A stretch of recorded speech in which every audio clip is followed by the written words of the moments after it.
Anti na lang talaga yung bumababa. Bumabayo. Hindi ka ba marunong bumili ng saging? Tignan mo nga tong banili mo. Sobrang liit. Mas maliit nga yung saging mo? Nagreklamo ba ako? Kuya, iniwan ka ba? Baka maliit.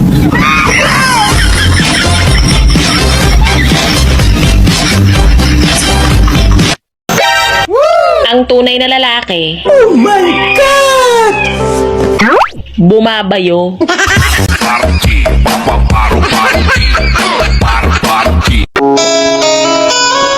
Huwag mong paglaruan ang puso ng babae. Dahil nag-iisa lang ito. Okay lang paglaruan mo ang dibdib. Dahil dalawa naman yan.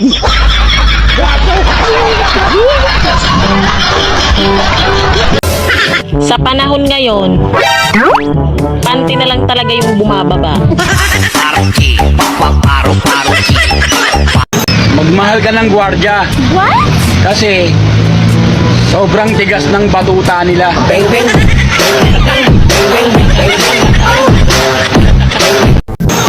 Alam mo, para kang Ferrari.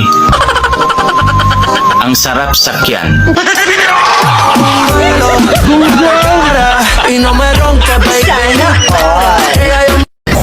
Ang mga lalaki, pagmahal talaga yan. Maalaga at maalalahanin. Hindi ka niya may pagpapalit.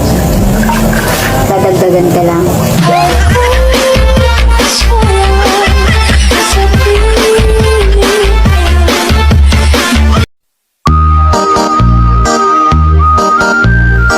Kung ako ang mag-full tank sa'yo, sigurado, abot langit ang biyahe mo.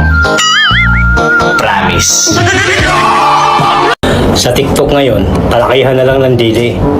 Pag maliit ang didi mo, mag-Facebook ka na lang.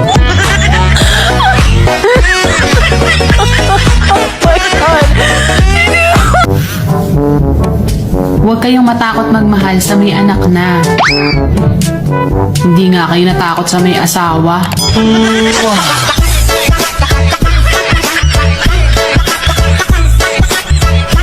Crush, anong gusto mo sa isang lalaki? Gusto ko yung matipid. Kanina pala, sumakay ako sa jeep tapos hindi ako nagbayad. Gusto ko yung mas matipid. Tapos, humingi pa ako ng sukle. Lahat naman bagay sa akin eh. Lalo ka na.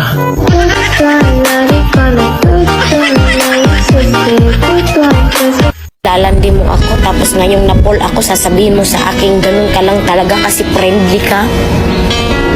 Eh kung suntukin ko kaya yung ngala-ngala mo. Manginom ka ba? Baka gusto mo ng pulutan. May mani ako dito.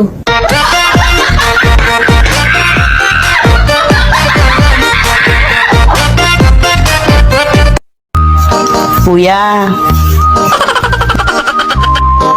maasahan ko ba ang boto mo sa darating na eleksyon? Opo, ate. Huwag kang mag-alala. Ibibigay ko sa'yo ang boto ko. Sana all! Sweetheart, salamat sa sobrang alaga mo sa akin ha. Siyempre naman, sweetheart. Pero sana magpakita ka rin ng kabaitan sa katulong nating si Inday. Eh masipag naman yan. O bakit mo naman naitanong? Eh kasi napansin ko tuwing madaling araw kinukumutan mo ako samantalang si Inday tinatanggalan mo ng kumo.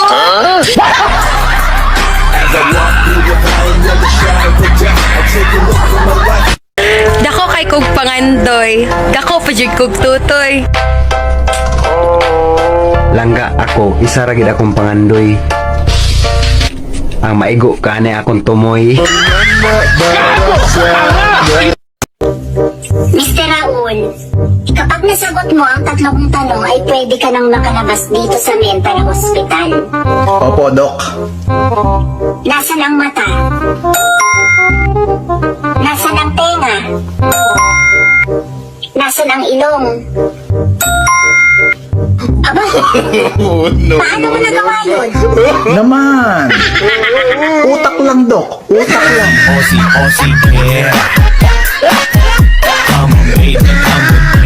Sa lahat ng babaeng nagsasabi na lahat ng lalaki manloloko, shout out sa mga tatay nyo.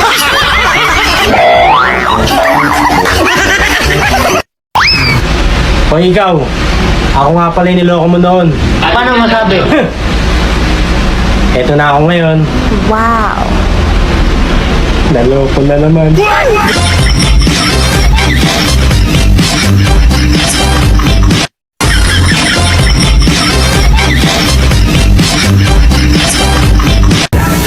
Yung nag-meet kayo ng kachat mo, tapos pag-uwi mo ng bahay, naka-block ka na.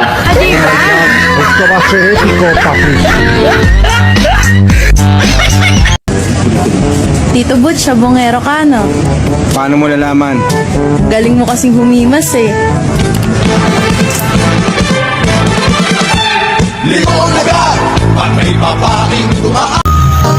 Kung ako ang jowa mo, dadalhin kita sa mamahaling lugar. Alam mo kung saan? Sa gasoline station.